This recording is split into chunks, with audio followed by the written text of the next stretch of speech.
When a stubborn rancher refuses to repaint his historic red barn to please a power-hungry HOA president, she declares war with fines, lies, and her Bentley. But when she blocks his barn doors, he fires up his tractor, teaching her a lesson in boundaries she'll never forget.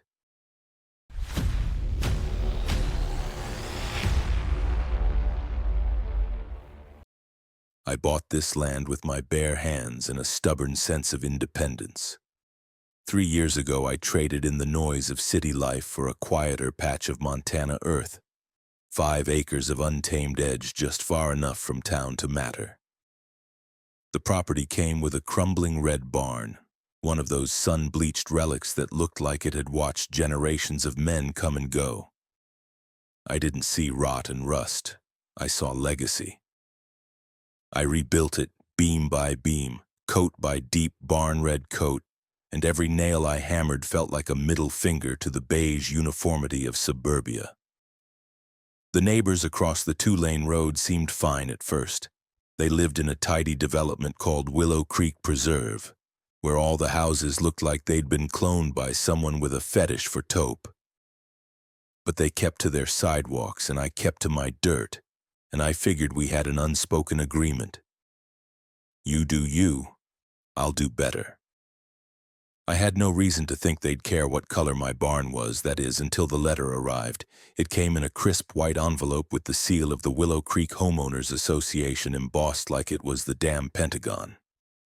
Inside was a printed notice, sterile language, but the message was loud and clear. Your structure, visible from the public road, does not conform to our community's aesthetic guidelines. You are required to repaint it in an approved neutral tone within 30 days. There was even a list of acceptable colors, all of them sounding like different types of oatmeal. At first, I laughed.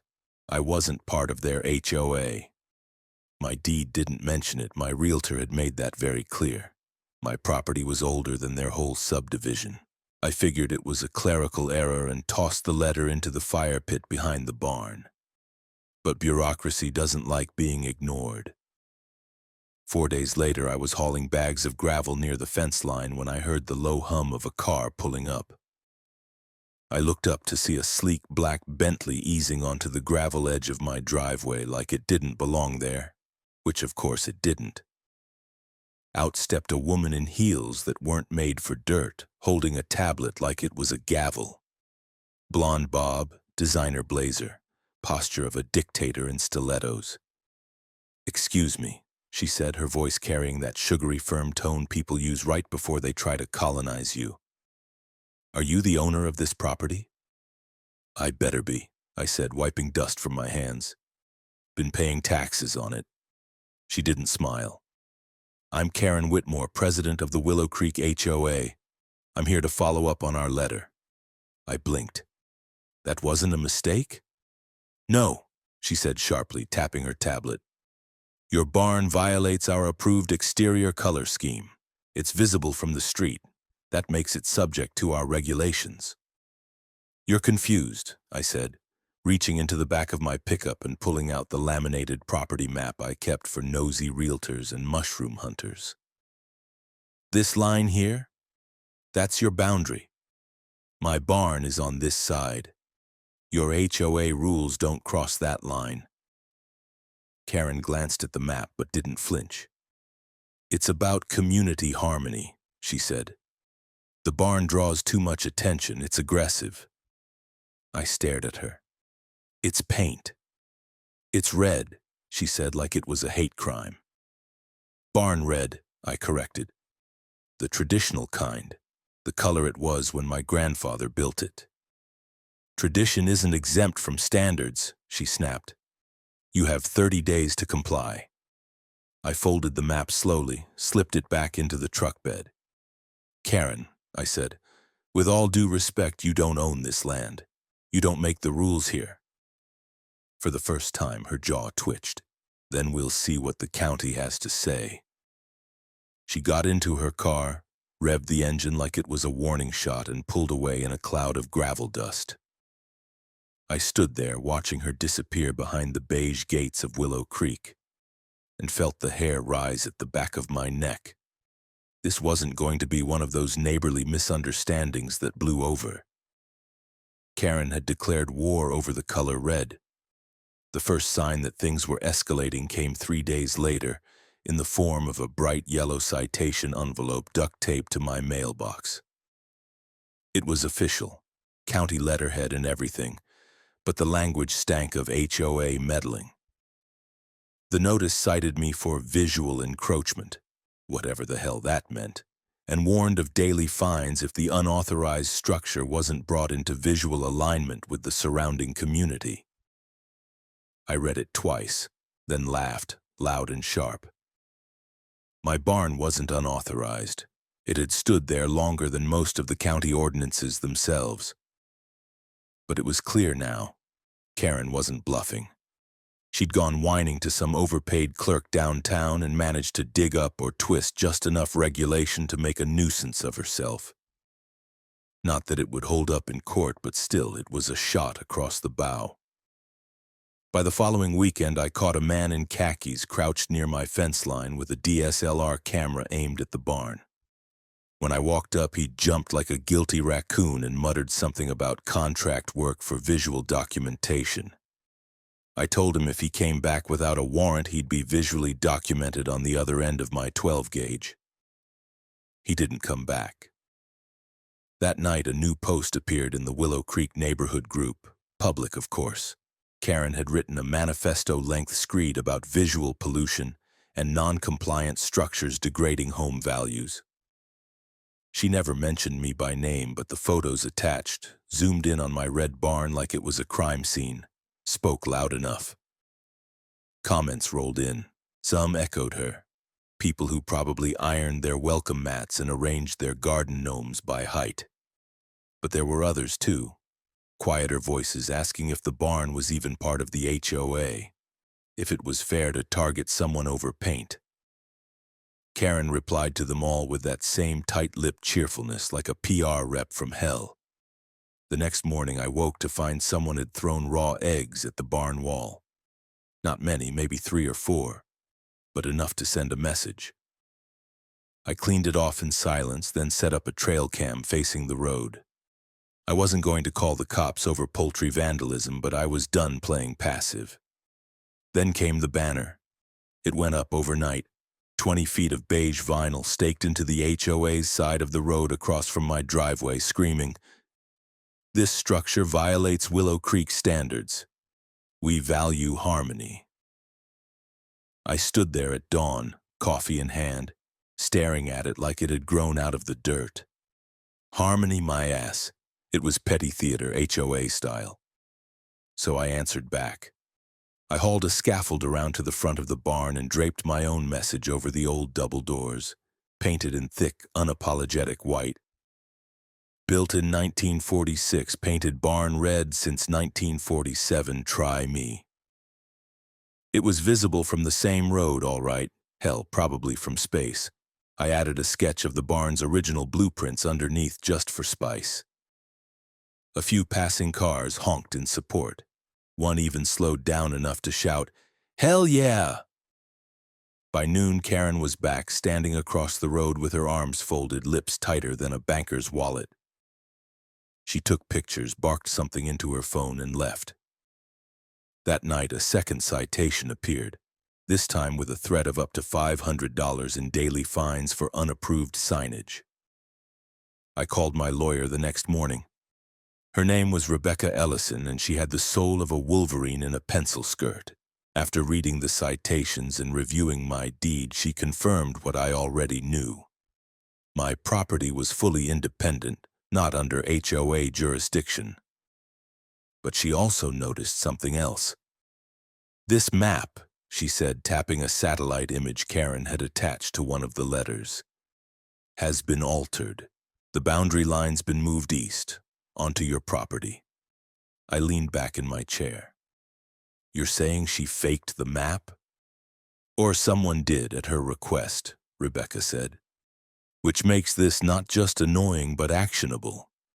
That's a form of misrepresentation." Karen hadn't just overstepped, she'd crossed into manipulation. This wasn't about harmony, it was about control. And now she was willing to lie to get it. I started documenting everything. Every letter, every visit, every Facebook post. I backed up trail cam footage, photographed the eggs, archived the comment threads. The barn stood firm, a red island in a sea of beige conformity, and I began to feel something strange building beneath my ribs. Not anger, not fear, conviction. This wasn't about paint anymore. The letter didn't rattle me, but the knock on the door sure did. It was just after 9 on a Tuesday morning when I opened the front door and came face to face with 2 sheriff's deputies standing square on my porch. Crisp uniforms, unreadable faces, hands politely resting near their hips. Not drawn, but close enough to remind me this wasn't a neighborhood bake sale. "You Michael Ridge?" the taller one asked. "Last I checked." We received a report from the Willow Creek Homeowners Association regarding a civil code violation and unauthorized structure improvements. Mind if we take a look? I stepped out, pulled the door shut behind me, and motioned toward the barn. "You're welcome to look," I said, "but you'll be wasting your time." They walked the gravel path in silence, eyes scanning the bright red barn like it had a wanted poster out on it. Karen's Bentley naturally was parked across the road. She stood next to it like she was overseeing a damn crime scene. The moment she saw the deputies, she strutted over with a manila folder in hand, all smug efficiency and perfume that could stun a horse. "This is the property in question," she announced, handing one of the deputies the folder. "As you can see, it's a violation of HOA Section 943 regarding visual conformity and unauthorized coloration." The deputy glanced at the folder, then back at me. "You got any documentation, sir?" I didn't say a word, just reached into the mailbox on the side of the barn and pulled out a copy of my deed, the county property map, and the exemption letter from Rebecca, all neatly laminated and ready for round 3. The deputy read through it carefully. His partner peered over his shoulder. Then he handed the papers back to me with a quiet, almost apologetic nod. "Ma'am," he said, turning to Karen, "Mr. Ridge's property is outside the boundaries of Willow Creek. The HOA has no jurisdiction here." Karen blinked. Her mouth opened, then closed, then opened again. "But the barn is visible from the road. That makes it part of the shared visual landscape." The deputy didn't even blink. "That's not how property law works, ma'am." She turned red, not in that cute, embarrassed way. Red like a kettle that's about to blow steam. "He is setting a dangerous precedent. If he's allowed to flaunt regulations, what's next? Neon sheds, black garages, rainbow fences?" "I'm afraid this is a civil matter," the deputy replied calmly. "If you believe Mr. Ridge is violating county code, you're free to pursue it through the appropriate legal channels. But there's nothing criminal happening here." They turned back toward the patrol car. Karen followed them, still ranting, still waving the folder like it contained the holy commandments of suburban design. I walked back to the barn and poured myself another cup of coffee. For a moment, I thought it might be over. The law had spoken. The line had been drawn. Maybe that would be enough to shut her down. But Karen didn't do surrender. She did escalation. 3 days later, I found her Bentley unparked directly in front of my barn doors. Not just close, flush against it. Like she'd measured the distance to make sure I couldn't open them even an inch. No note, no warning. Just her overpriced monument to entitlement, physically blocking my right to access my own building. I stared at it for a long time. Thought about calling the tow company, but they wouldn't touch a vehicle without a specific city ordinance violation or a court order not on private land. Cops wouldn't help either unless it became dangerous. She'd planned it perfectly, passive-aggressive warfare in its purest form. So I took a breath, walked inside, and made a call of my own. "Rebecca," I said, Hypothetically speaking, what happens if I move an illegally parked vehicle on my property with, say, a piece of heavy machinery? There was a pause, then a quiet chuckle. Hypothetically, don't damage it. Record everything, and make sure you don't put anyone in harm's way. I thanked her, hung up, and walked to the shed.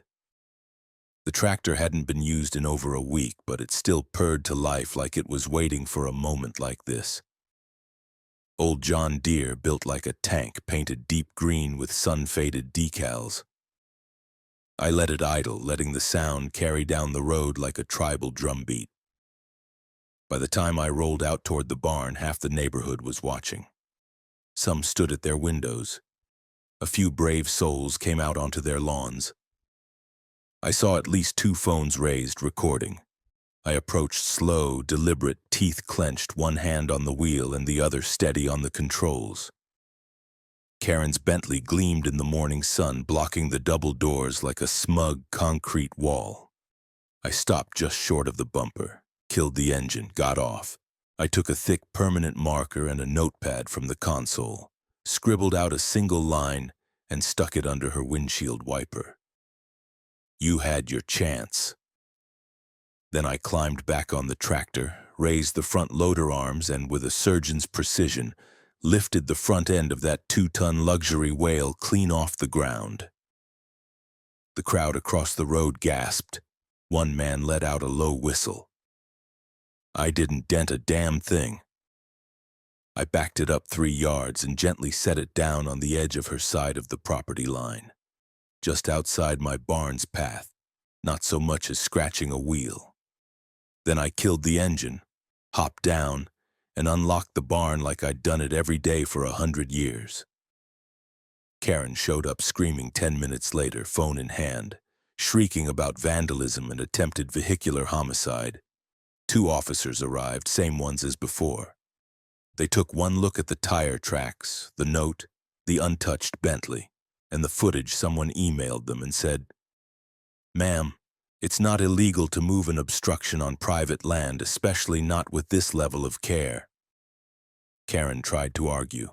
She tried to threaten. She even demanded that they arrest me. The deputies remained polite, professional, and absolutely unmoved. She drove off eventually.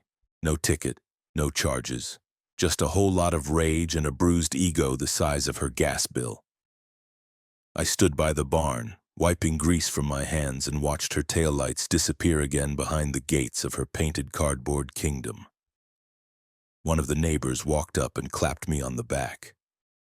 "Damn," he said. "That was art." I figured that after the tractor incident, Karen would back off, at least for a while. I mean, when someone lifts your luxury car like a toy and sets it down without a scratch, most people get the hint. But I had underestimated the power of obsessive pettiness. Karen didn't see that moment as a warning. She saw it as a declaration of war. 2 days later, I noticed orange flags lining the narrow gravel strip that cut across the eastern edge of my property. They weren't mine. At first, I thought maybe the utility company was marking for some underground work. But the stakes weren't color-coded. They were all bright construction orange, with little reflective strips tied at the top. New, precise, deliberate. I walked the line, from the road up to the base of my southern fence line. A strange sense of déjà vu crawled over me, like I was being measured for a coffin. And that's when I saw it. A laminated placard zip-tied to one of the final stakes. HOA insignia, and underneath it, bold black text. Future installation, visual buffer zone in progress. Authorized by Willow Creek HOA, Parcel A12. Parcel A12. I didn't have to check the map. I knew every corner of my land, and that strip, maybe 20 feet wide, used to be a dusty, long-forgotten remnant of a fire access road that hadn't been used in decades. It sat right along the edge of the HOA development, but had never been theirs. Apparently, that changed. I called the county clerk's office. After a long hold and some slow-typing bureaucratic silence, I got my answer. Yes, Mr. Ridge, that parcel recently changed hands, sold to the Willow Creek Association. Buyer of record is Karen Whitmore. She bought it. Karen goddamn Whitmore had gone and bought a slice of dirt no wider than a riding mower path, just so she could say she legally owned part of the space between my land and the road. She'd weaponized real estate. The clerk sounded almost apologetic. Technically, it's legal. If the land wasn't registered to a private owner and the county declared it surplus, it can be purchased. But what they use it for is still subject to zoning. I hung up and sat on the barn stoop for a long minute. The wind rattled the old weather vane. I could feel the heat rising behind my eyes, that quiet type of rage that comes from a line being crossed. Not just literally, but philosophically. She didn't want peace. She wanted to build a wall made of paperwork and smugness between me and the rest of the world. The next morning, a crew of landscapers rolled up in 2 white trucks, unloaded potted shrubs, privacy screens, and rolls of beige fencing that matched the HOA's exact shade of conformity. They started digging holes on what was now legally Karen's dirt ribbon. I walked over. The foreman was polite enough, said they were hired by a client to install a non-permanent privacy barrier to beautify the edge of the community. I asked to see the zoning permit. He didn't have one. I called Rebecca. She had a copy of the parcel's zoning restrictions by noon and was already drafting a cease and desist letter. According to county code, any permanent landscaping on that strip required a variance hearing, especially if it obstructed visibility from a public road.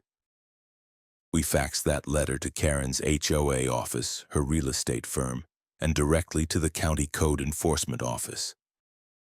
Karen responded, of course. She posted a massive new banner across the newly planted fence. This property is now HOA certified. Unauthorized signage and color violations ahead. I laughed when I saw it, bitter and loud. Then I went to work. I pulled out an old wooden panel from my workshop, sanded it down, painted it bright crimson, and staked it right in front of the barn. This barn stood before your bylaws. This land is mine. This color is freedom. The next day, local news showed up. Apparently, someone had tipped them off. Probably a neighbor sick of the HOA drama seeping across the road like beige mold. A reporter named Travis Holman showed up with a mic, a camera guy, and an expression that said he'd expected this to be a boring zoning piece and now realized he'd stumbled into a Netflix pilot. He interviewed Karen first. She stood in front of the new privacy fence, hair perfect, makeup militant. She spoke about preserving harmony, visual order, and the dangers of rural anarchy. Then he came to me. I didn't give him much. Just stood by the barn, arms crossed, grease on my shirt, and said, "It's paint, on wood, on my land. What's dangerous about that?" He asked what I'd do next. I didn't answer. Just looked over at the barn and said, "She's the one buying dirt to build walls. Me?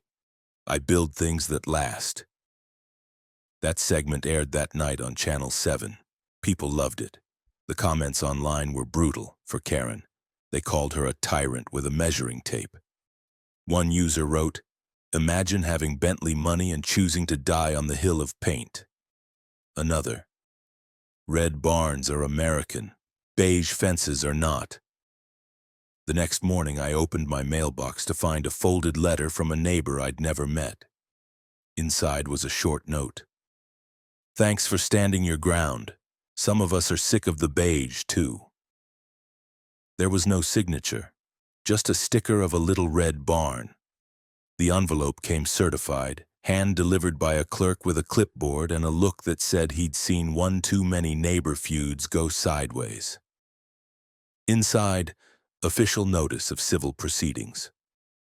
Karen, on behalf of the Willow Creek Homeowners Association, had filed suit against me for non-compliance with visual uniformity codes, community disruption, and ongoing aesthetic violation of shared view properties. She actually called it shared view properties.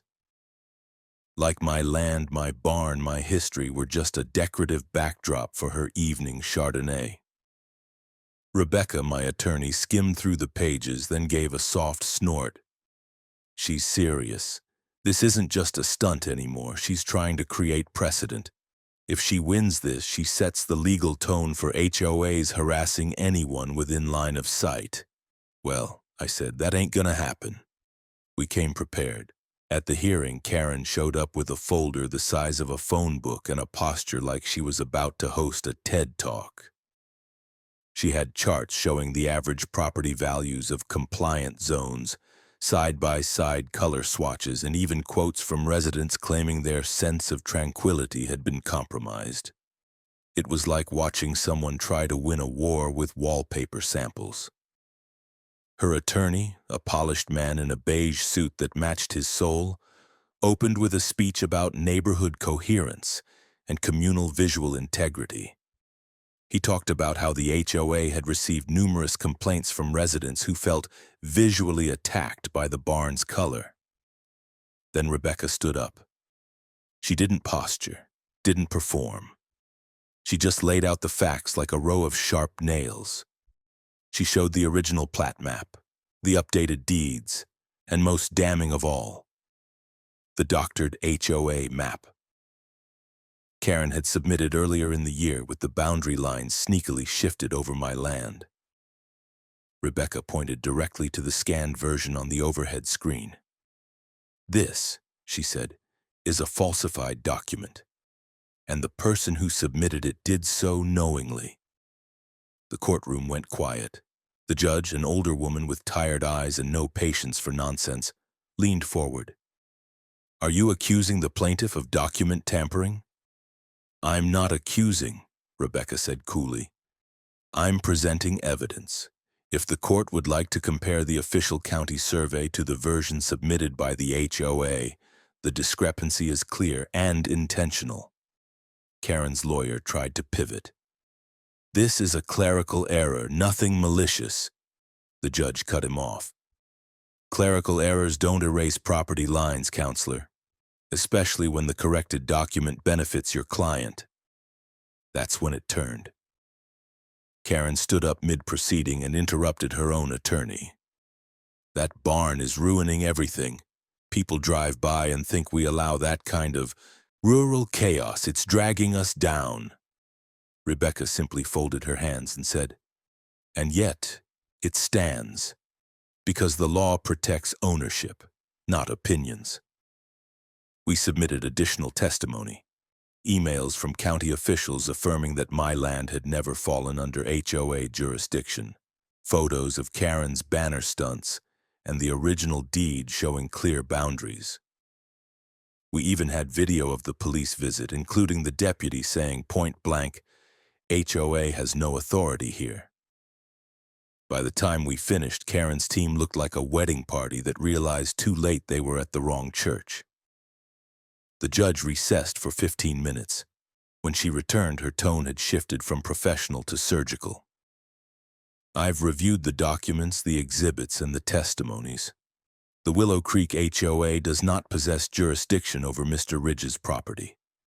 The attempts to assert control via signage, legal threats, and landscape obstruction constitute harassment and misrepresentation."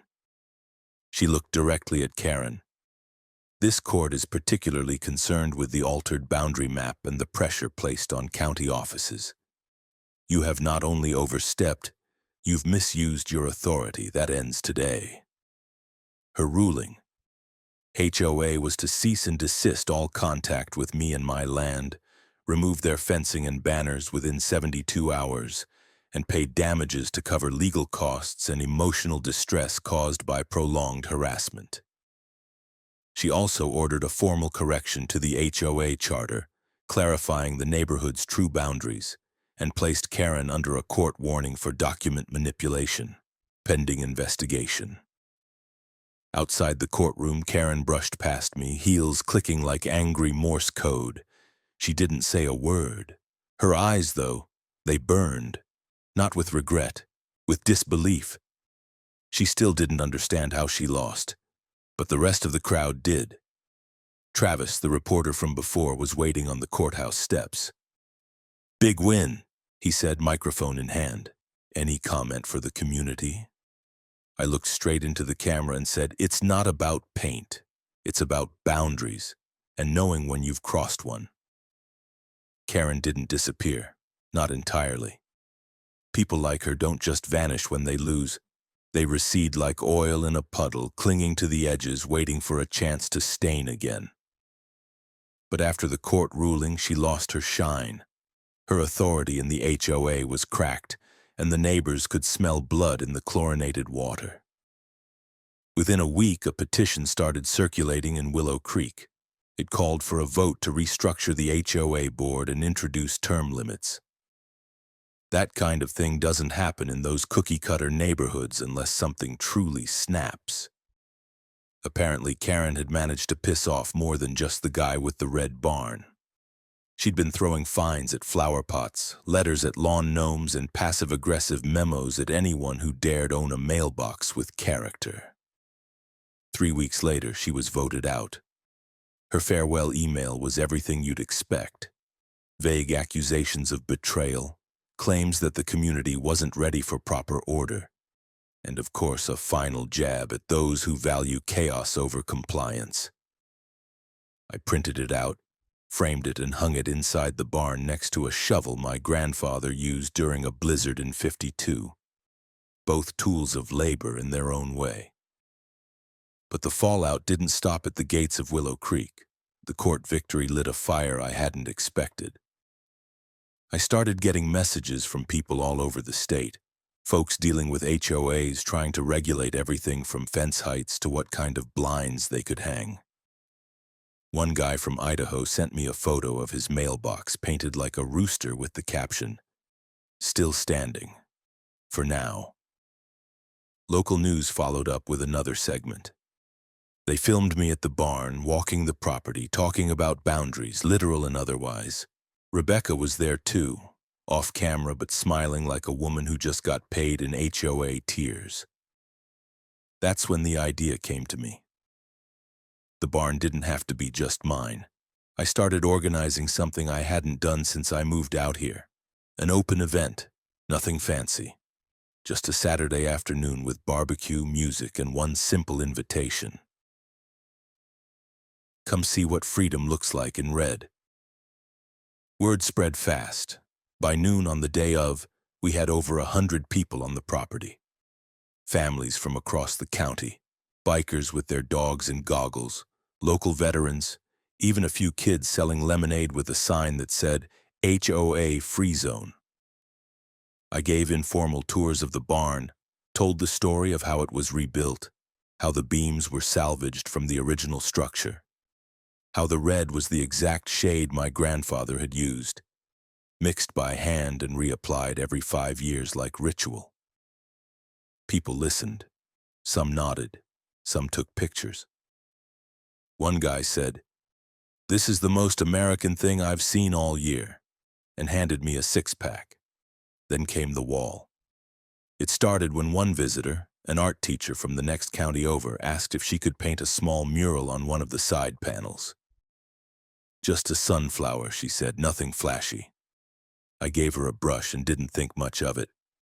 By the end of the day, there were done 7 paintings. By the next weekend, dozens. People came back, brought brushes, brought stories. A Vietnam vet painted his unit insignia.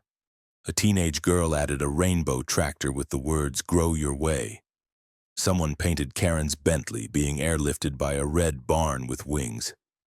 It was glorious chaos. I didn't regulate a damn thing.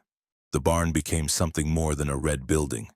It became a monument to saying no, to imposed order, to fake authority, to the idea that beauty had to fit in a brochure. Of course, not everyone loved it. Karen, I heard, tried to start a new HOA subcommittee to monitor the visual consequences of civil disobedience. But with her off the board and half the neighborhood still bitter from years of beige tyranny, nobody backed her. One morning I found a small wooden box placed at the foot of the barn door.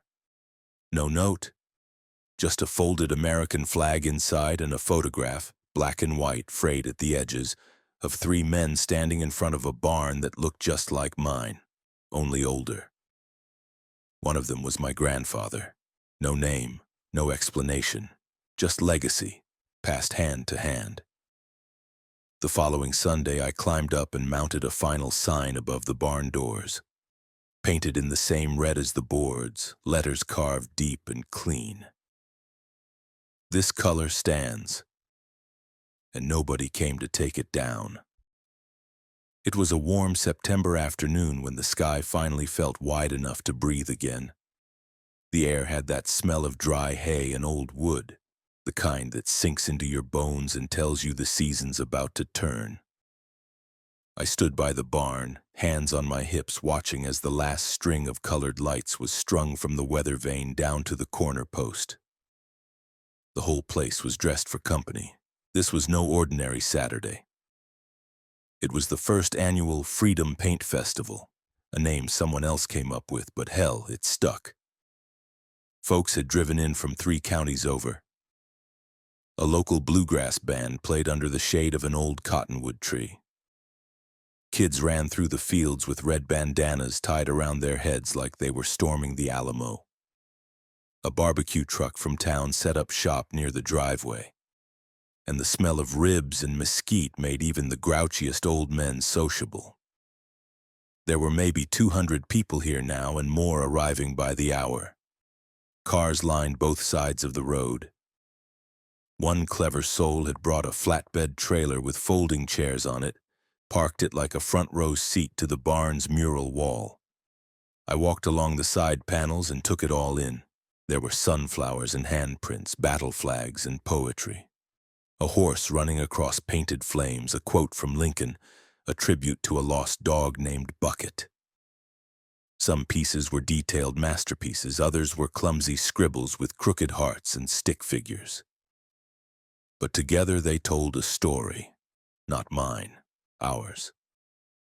Near the bottom corner, someone had painted a portrait of a man holding a paintbrush over a bucket labeled 1947. No face, just weathered hands and a faded flannel shirt. Beneath it, in small letters, "He started it. We're finishing it." Sometime around 3, I found myself standing behind a makeshift podium fashioned from a couple of hay bales and a barn door I'd retired after the first rebuild. Someone handed me a mic. I didn't plan to speak. I hate speeches. But the people quieted down and looked at me like they were waiting for something more than silence. So I gave it to them. "My grandfather built this barn," I said. "He painted it red because that's what barns were supposed to be, because that color lasted. And when he passed it to my father and my father to me, they didn't say much, just handed me the brush, like that was all I needed to know." I looked out at the crowd. So many faces I didn't know, and a few I did. Some smiling, some nodding, all of them real. I never thought a color would start a war. Never thought a fence or a car or some little strip of land could turn neighbors into enemies. But here we are, and I'm damn proud of how we came through it. There was a pause. The wind picked up and tugged lightly at the flags hanging from the barn eaves. "This barn ain't just red," I said. "It's defiance. It's history. It's every stubborn person who said no when someone told them to fit in. And I say, let's make room for a little more no in this world." People clapped, not polite claps, real ones. Some whooped. Someone in the back yelled, "Paint it louder next year." I smiled, tipped my cap, and left the mic where it was. As the sun dropped low, someone launched a small fleet of drones, harmless little things with LED lights that lit up like fireflies in formation. They rose into the orange sky, buzzing gently as they aligned themselves above the barn. Then they flashed together, one coordinated pulse after another, until the final pattern took shape. A red barn with wings. People cheered like it was the 4th of July. I laughed, probably harder than I had in months. Later that night, when the music wound down and the fire pits crackled low, I sat out by the barn doors alone, nursing a beer and watching the stars blink on. Someone had left a folded note beside me, taped to a mason jar full of red paint chips. Just 6 words written in thick black marker. This color stands. So do we. I didn't need to know who left it, I already knew.